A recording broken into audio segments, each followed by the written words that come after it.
Good morning. Le président, rebonjour. Maître Naori, veuillez poursuivre. Remember the timing. Et n'oubliez pas notre programme. Vous avez 2h30 de prévu. Merci beaucoup. Bonjour, monsieur le témoin. Alors, avant la pause, nous parlions de votre collectif. Est-ce que vous disposez de statut du collectif ?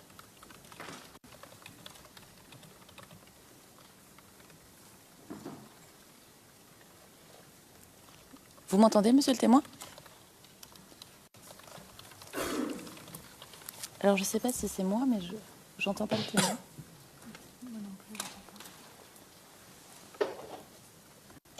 Mr. Witness, can you hear me? Le président, monsieur le témoin, est-ce que vous m'entendez? Oui. Le président, très bien, parfait. Je crois que ça marche maintenant. Allez-y, veuillez poursuivre. Alors, monsieur le témoin, comme on ne vous entendait pas, je vous repose la question. Est-ce que vous disposez des des statuts de votre collectif? Oui.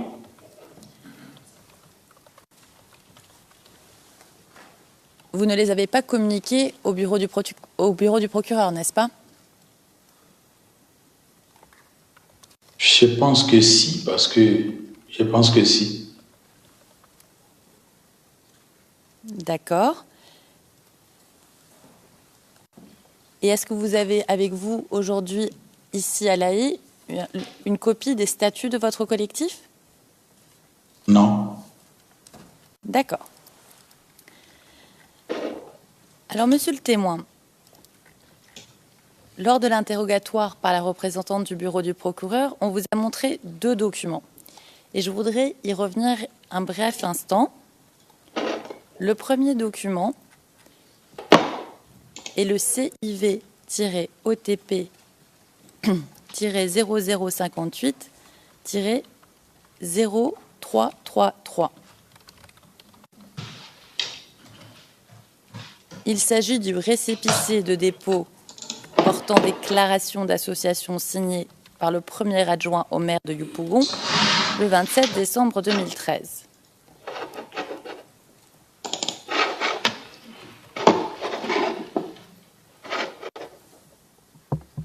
Your Honours, the item is currently being displayed to the witness. Le greffier sur les lieux, le document est diffusé devant le témoin. Le président, merci.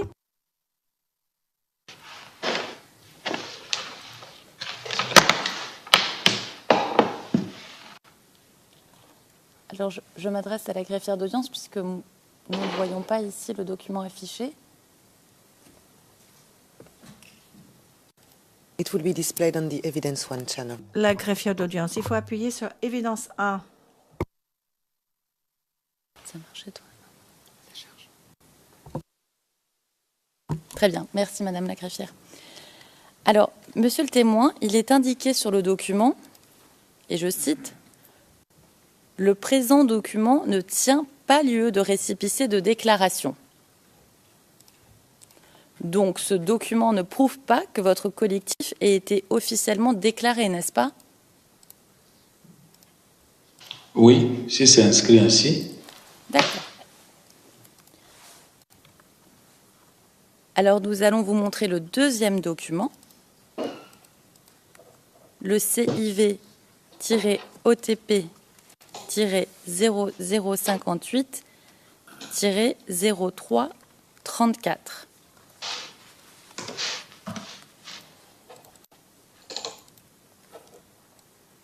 Your Honours, the item is currently displayed. Le greffier sur les lieux, monsieur le président, le document est sous les yeux du témoin.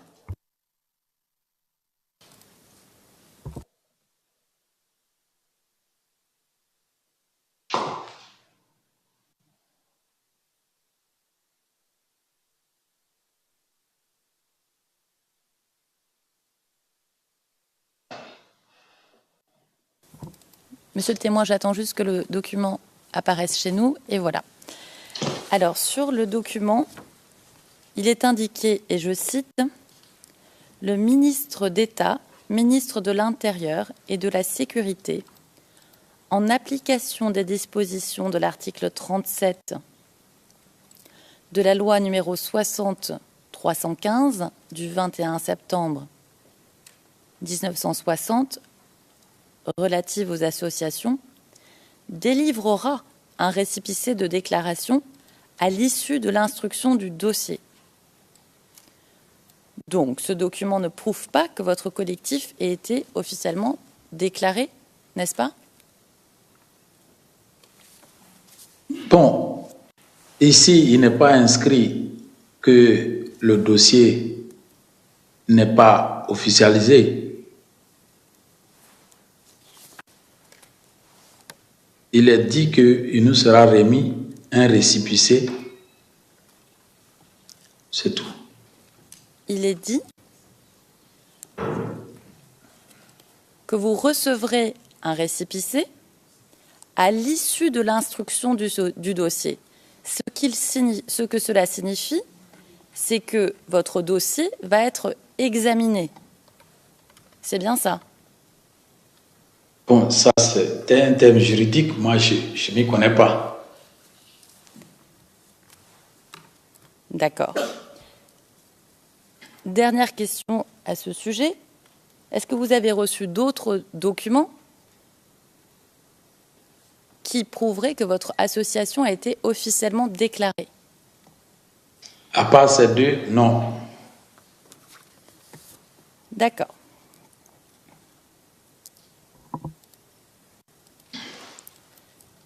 Alors, vous nous avez dit hier, et je vous cite, page 55, ligne 26 à page 56, ligne 12, pardon, page 56, ligne 2, je suis le président du collectif. J'ai mon vice-président qui est Brahima Bakayoko, qui est connu sous le surnom de Bobby. C'est lui et moi qui faisions le travail. Question. Et à part vous et Bakayoko Brahima, y a-t-il eu d'autres personnes impliquées dans le travail de la collective? Réponse. Oui. Il y a le secrétaire général du collectif, feu le secrétaire général Kassiri, Mohamed Niaouré, qui est le secrétaire général adjoint, et il y a le Bakayoko et Bakayoko qui nous ont tous aidés à prendre les noms des victimes. Fin de citation. Alors ma question, est-ce que vous pouvez nous donner le nom d'autres personnes qui font partie de votre collectif?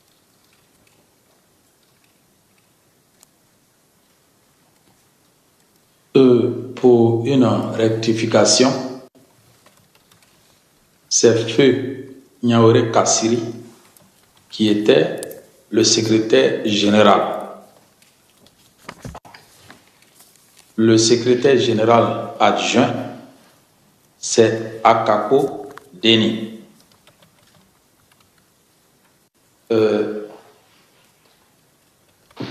D'autres personnes qui sont impliquées sont membres du bureau. Il y a Bakayoko Gaussou et Matieni Diomandé qui sont trésoriers. Il y a le doyen Oku, Adama Diomandé, chef central, Katié Doukouré, et Adama Touré, qui sont membres d'honneur.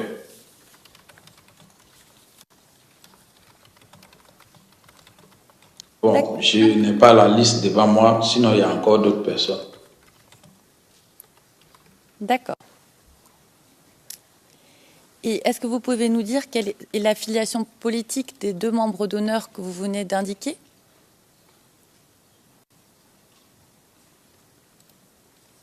Bon, le collectif est apolitique. On recense toutes les victimes de tout bord politique que ce soit. La liste peut en témoigner. D'accord. Le recensement n'est pas basé sur les militants seulement RDR. Tout le monde y figure. D'accord, monsieur le témoin. Je vais vous demander de répondre à mes questions puisqu'il ne nous reste plus beaucoup de temps. Et j'avais une question simple. Quelle est l'affiliation politique des 2 membres d'honneur que vous nous avez indiqués? Ils sont RDR. D'accord, merci. Et est-ce que votre collectif dispose d'un bureau? Non. Donc le hangar de Bobby n'est pas le bureau du collectif? Bon, un hangar, bon, c'est là-bas que nous écrivons, nous inscrivons, où on se réunit, mais ce n'est pas un bureau. D'accord.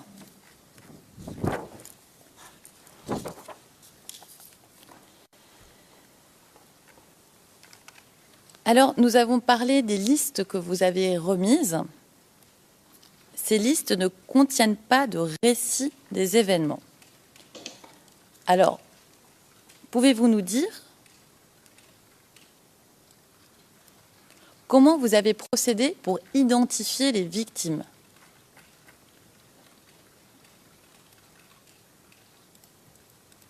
La victime vient déclarer qu'elle a été victime avec des documents. Si c'est un blessé, avec un certificat médical ou une ordonnance de clinique où la date est indiquée, un certificat de décès où la date est indiquée, on prend en compte. J'ai dit qu'il y a les dates qui nous intéressent. On tient compte des dates. D'accord. Et quel type de questions posez-vous aux victimes? Quand la victime arrive, on a un document où il y a des questionnaires, l'identité de la victime, sa date de naissance, le préjudice subi, la date du préjudice, s'il y a un témoin, s'il y a un constat d'huissier et la photocopie de sa pièce d'identité et le récit de ce qui lui est arrivé.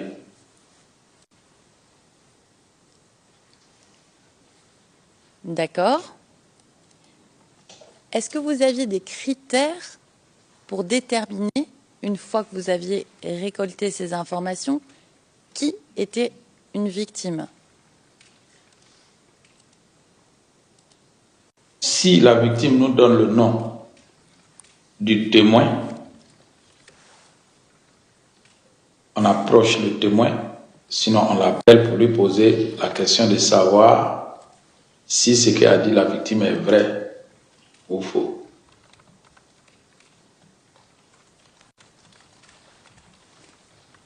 D'accord. Et si la personne est considérée comme victime, est-ce que vous lui donnez une carte de membre de votre collectif? Non.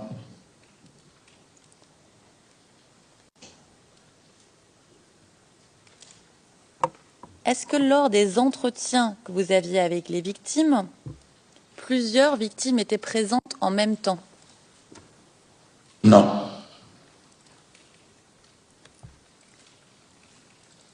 Est-ce que vous parliez de dommages et intérêts aux victimes? Non.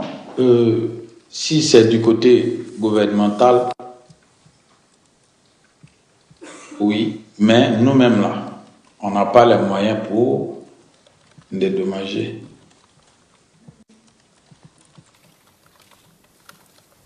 Est-ce qu'il y avait des frais de dossier? Non.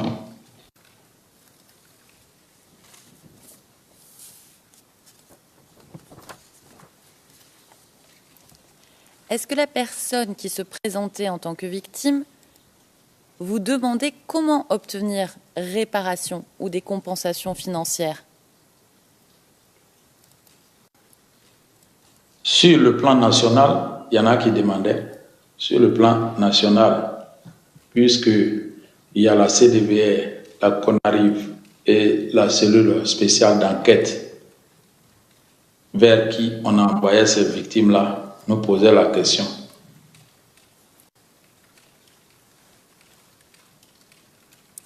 D'accord.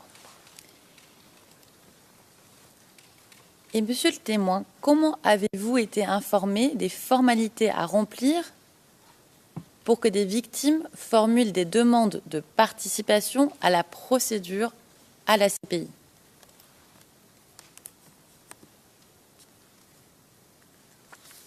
J'ai été contacté par un membre du bureau du procureur qui m'a expliqué la procédure.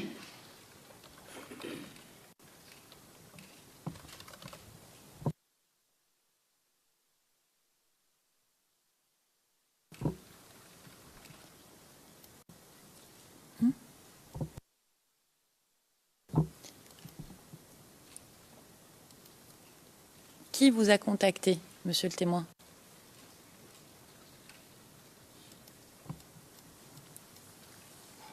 Est-ce qu'il faut dire le nom de la personne? If we could perhaps get the name in closed session. Madame Schubert, est-ce qu'on pourrait passer à huis clos partiel pour le nom, s'il vous plaît, le président? Oui, huis clos partiel, s'il vous plaît. Monsieur le témoin, nous allons passer à huis clos partiel pour entendre le nom. La greffière d'audience. Oui, veuillez poursuivre. Merci, monsieur le président. Alors, monsieur le témoin, on vient de parler d'un nom qu'on ne va pas dire en audience publique. Est-ce que c'est cette personne qui vous a remis les formulaires de participation de victimes? Oui. Est-ce que vous savez par qui cette personne a été... Est-ce que vous savez par qui cette personne était informée de comment vous joindre? Pardon, je n'ai pas bien compris.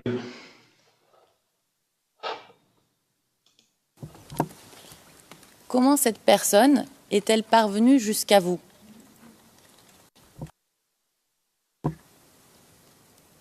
Par l'intermédiaire de qui? Comme je suis leader de communauté, c'est dans ce cadre-là que la personne m'a contacté. Je lui ai demandé qui m'a donné son numéro. Il ne m'a pas dit celui qui lui a donné mon numéro.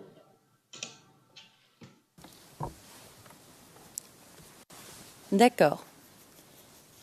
Et est-ce que vous, personnellement, vous avez aidé des personnes à remplir des formulaires de victimes? Oui.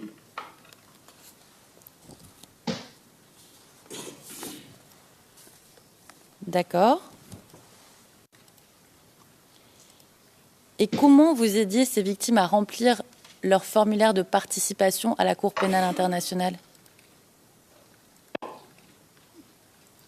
D'abord, celui qui m'a donné les formulaires de participation, avant de me donner,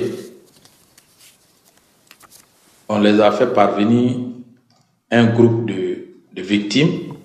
Monsieur le témoin. Oui. Je vous interromps parce que j'aimerais avoir une réponse à ma question. Si vous voulez apporter des précisions, évidemment, vous pouvez le faire, et vous nous avez dit beaucoup de choses hier, mais ma question, c'est de savoir comment, une fois que vous avez ces formulaires de participation de victimes, vous aidez les victimes à les remplir. Oui, on a fait des séances de formation pour le remplissage des formulaires.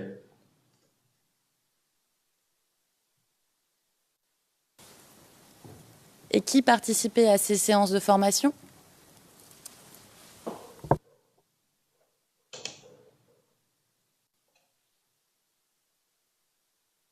L'association des victimes.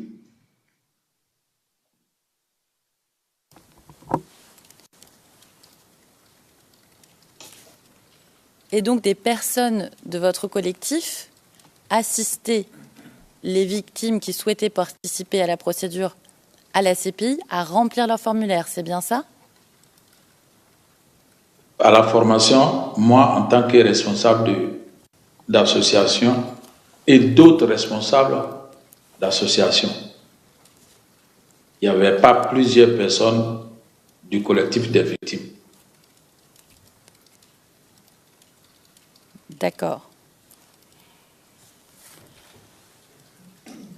Le nombre de victimes admises à participer à la procédure présentée par votre collectif est de 106, n'est-ce pas? C'est bien ça. Certaines victimes n'ont pas été acceptées à participer, dont vous. C'est bien ça. Combien de personnes présentées par votre collectif n'ont pas été admises à participer? Est-ce que vous avez une estimation?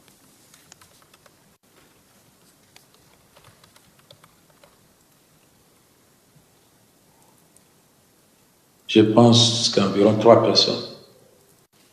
D'accord.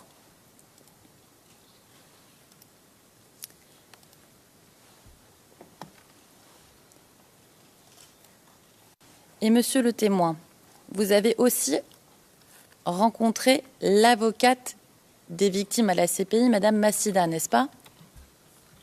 Oui. Quand l'avez-vous rencontrée? Je n'ai pas les dates exactes, mais c'est à plusieurs reprises.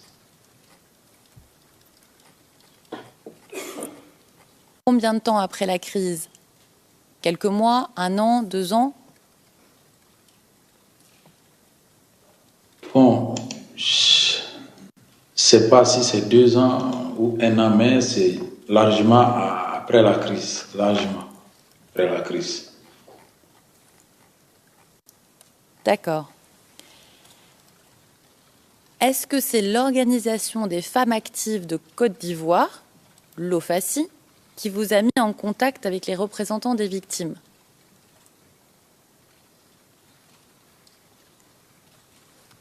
Bon, elle ne m'a pas dit ça.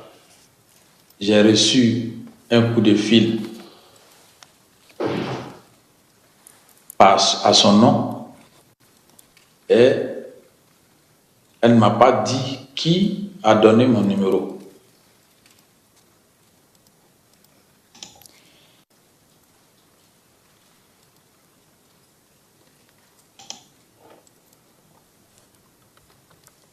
Est-ce que Bobby était en contact avec l'OFACI? Oui.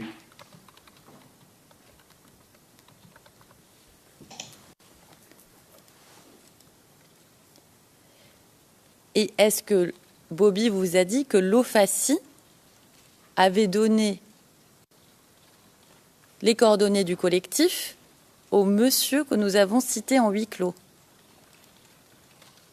Il ne m'a pas parlé. D'accord.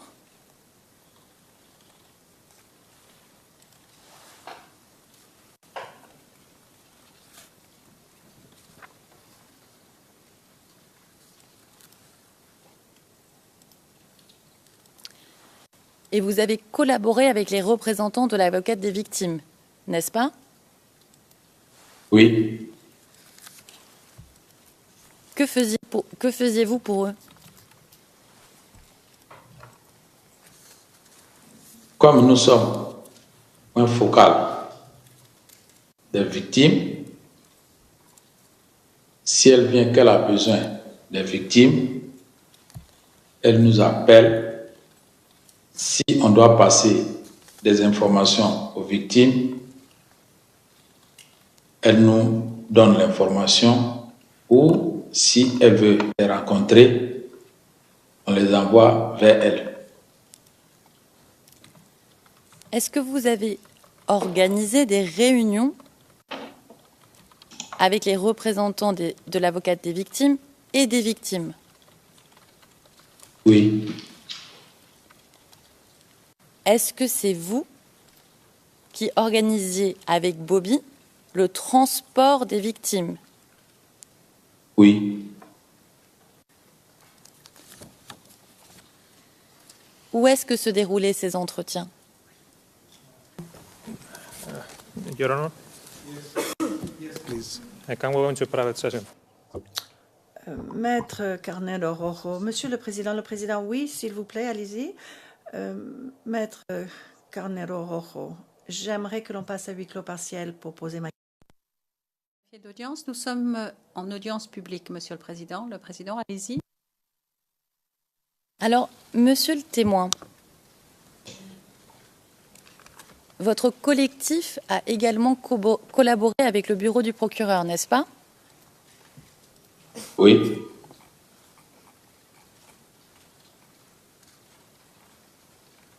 Comment avez-vous collaboré avec le bureau du procureur? Enfin, comment votre collectif, plus exactement, a collaboré avec le bureau du procureur? bon, quand j'ai été contacté pour aider les gens à remplir les formulaires, c'est par ce tuyau-là que on m'appelle. En tout cas, pour entrer en contact avec quelqu'un, c'est eux qui m'appellent. Ils s'annoncent, on se rencontre et puis ils m'expliquent de quel bureau ils sont.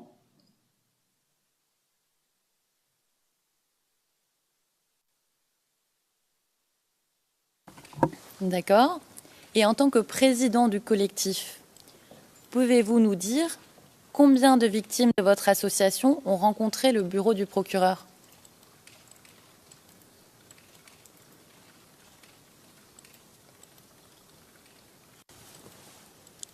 Bon, là, je n'ai pas la date, je n'ai pas le nombre exact.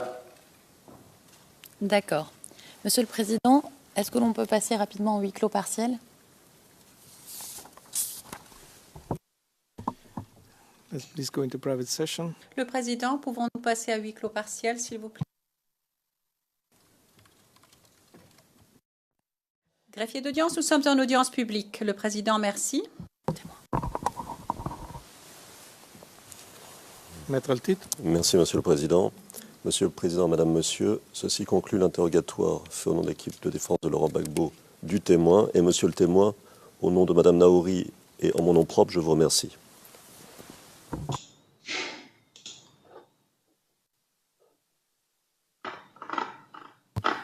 Thank you. Le Président, merci. Maître Altit, je n'ai qu'un éclaircissement à demander aux témoins. Je veux parler de la page 22, ligne 14 à 16 de la transcription anglaise, page 10 à 12 de la transcription française, je pense. Monsieur le témoin, la défense de Monsieur Gbagbo vous a posé une question en ce qui concerne les miliciens, les membres de milices, et vous a demandé qu'est-ce que cette expression signifie pour vous. Et vous avez répondu, je vais donner lecture de votre réponse, un membre de milice, c'est quelqu'un que le parti au pouvoir recrute pour faire quelque chose en son nom, pour faire leur travail pour eux. Je voudrais vous demander ce que vous entendez par là, faire le travail pour eux. Quel genre de travail, à quel genre de travail faites-vous référence?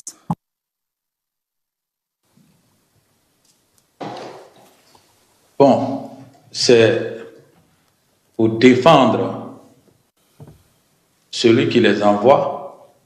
S'il faut séquestrer, même tuer des gens, ils le font, ils les mettent au travail, ils les donnent des ordres et ils exécutent. Ce que je veux dire. Yes, but Le président, oui, mais le travail, qu'est-ce que c'est pour vous? Qu'est-ce que vous signifiez par là? Lors de l'attaque du quartier Dougouré, on a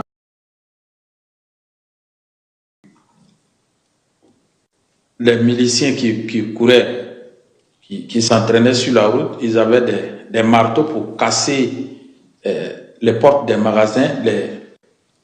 Et ces boudins-là étaient, des marteaux pilons étaient à la maison des jeunes. Avant la crise, c'est la mairie qui prenait ça pour casser les tables au bord des routes. Donc c'est les mêmes marteaux-là, ils ont pris pour casser les maisons. Donc voilà le travail des miliciens qui sont à la solde de celui qui est au pouvoir.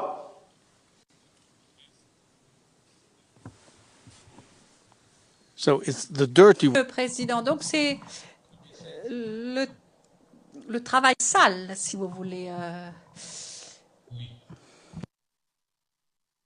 Thank you very much. Le président, merci beaucoup. Je donne la parole maintenant à la défense de M. Blégoudet. Pour son... Très bien, Maître Andry.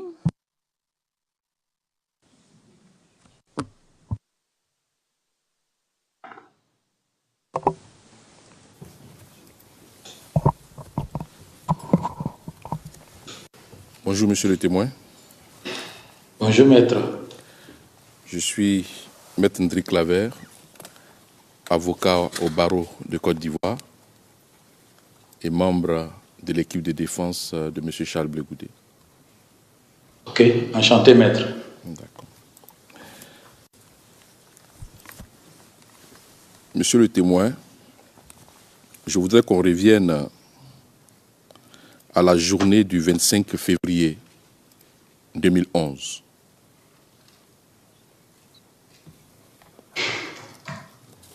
Lorsque vous vous réveillez ce matin-là, est-ce que vous pouvez nous dire exactement ce que vous constatez ce jour-là?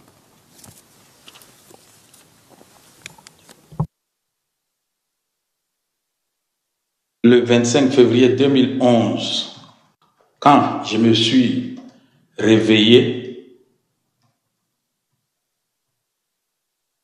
très tôt le matin, je n'ai rien constaté.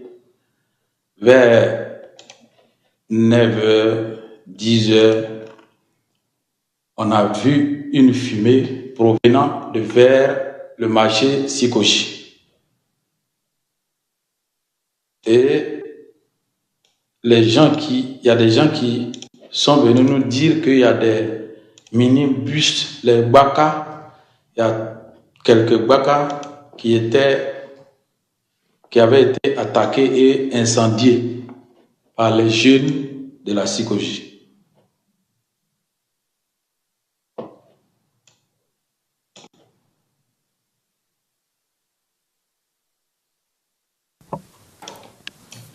Monsieur le témoin, je pose la question en référence à la déclaration faite devant les enquêteurs du bureau du procureur. Si vous ne vous rappelez pas, je vais peut-être vous rafraîchir la mémoire en parlant juste de bus brûlés le matin lorsque vous vous réveillez. Est-ce que ça vous rafraîchit la mémoire ou vous voulez que j'aille en profondeur? J'ai entendu que à Bel Air, il y a un bus qui a été brûlé à Bel Air. Je n'ai pas vu, puisque le quartier de Doucouré Bel Air, c'est vraiment éloigné. Je n'ai pas vu ça.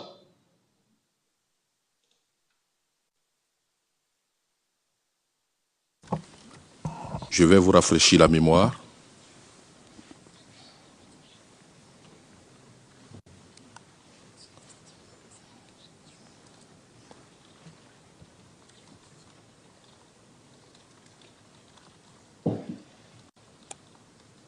Vous dites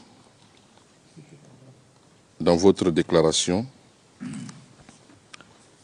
page 16,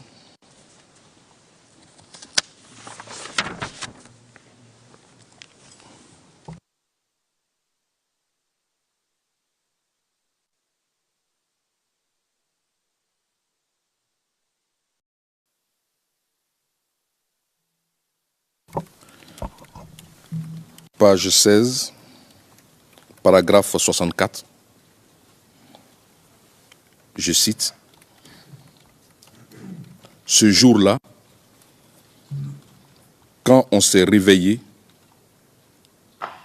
les jeunes de notre quartier nous ont dit que les pro-Ouattara ont brûlé 2 bus articulés au niveau de la pharmacie Bel Air. » Fin de citation. Vous confirmez ces propos?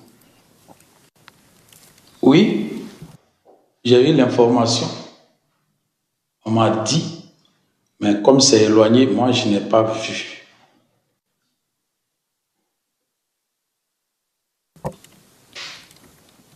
Oui, je sais très bien, je ne dis pas que vous avez vu.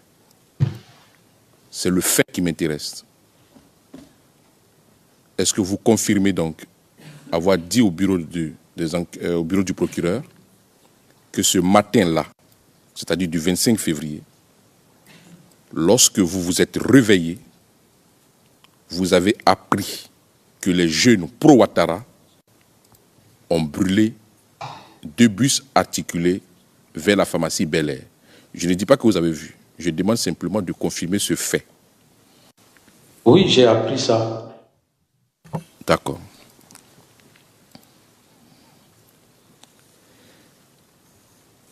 Et ça, vous vous êtes réveillé à quelle heure ce jour-là?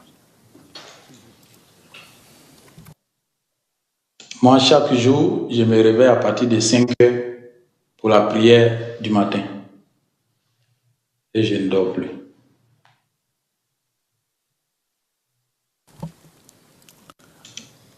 Pour vous situer encore, ce jour-là, vous avez parlé de 9 heures, les échanges avec les jeunes de votre quartier.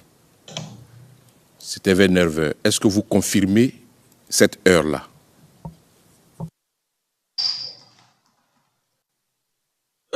Généralement, oui, je confirme parce que généralement, quand je me réveille, je suis à la maison c'est à partir de 8h, 8h30 que je sors de la maison. Voilà. D'accord, monsieur le témoin. Oui. Alors, donc, avant votre sortie, avant cette heure-là, les bus articulés en question avaient donc déjà été brûlés. Vous confirmez? Selon les informations que vous avez reçues. Selon les informations que vous avez reçues. Ça, je ne sais pas. D'accord.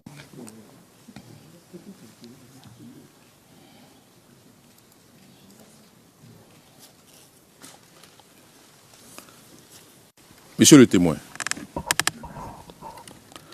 après avoir dit cela donc aux enquêteurs du bureau du procureur, dans votre récit de l'événement du 25 février 2011, vous voyez un attroupement, ou du moins des attroupements, vous décrivez cela. On peut situer ces attroupements-là vers quelle heure?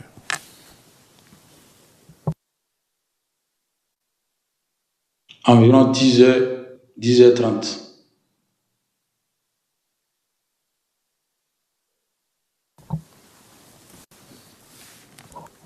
À 10h30. Environ. Environ, ça veut dire avant ou après, ça peut. Je veux que vous nous situiez parce que nous avons besoin de la chronologie des événements.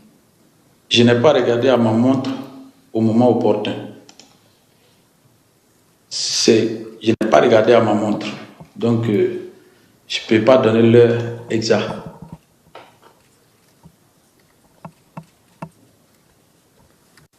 Qu'est-ce que nous devons retenir? Environ 10h, 10h30. D'accord.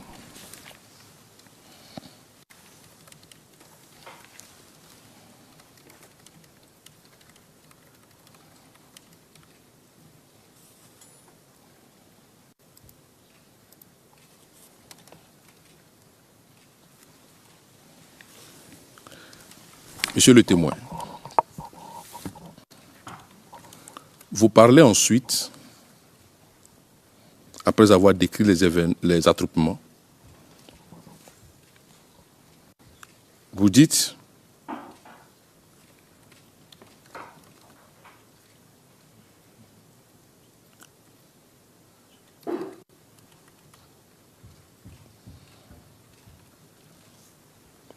que ces jeunes-là venaient d'un meeting organisé par M. Charles Blé Goudé. Vous confirmez vos propos? 10h, 11h? 10h, 10h30? Oui. D'accord.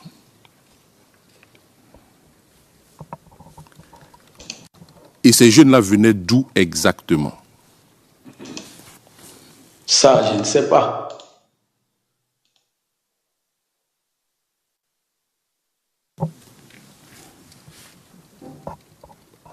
Vous ne savez pas? Non. D'accord.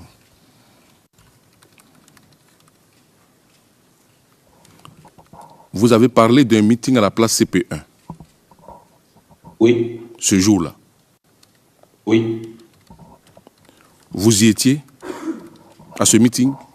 Non.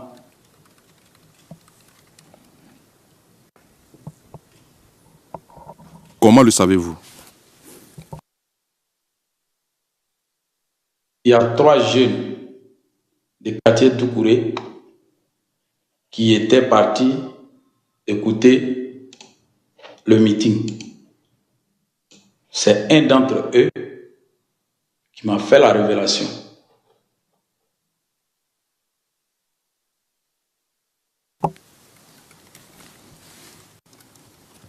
Il vous a fait cette révélation quand?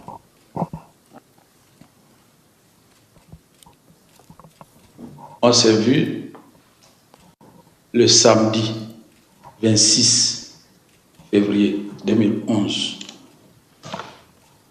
Il m'a fait la révélation.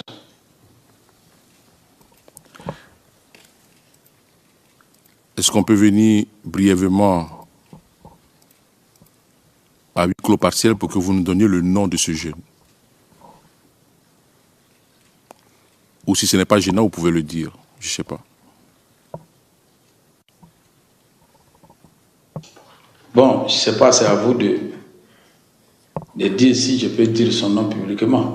Moi, ça ne me dérange pas du tout. Bon, elle l'intéressait lui-même, celui que je vais dire son nom. Bon. Monsieur le Président, s'il vous plaît, huis clos partiel. Yes. Le président, oui. Passons à huis clos partiel.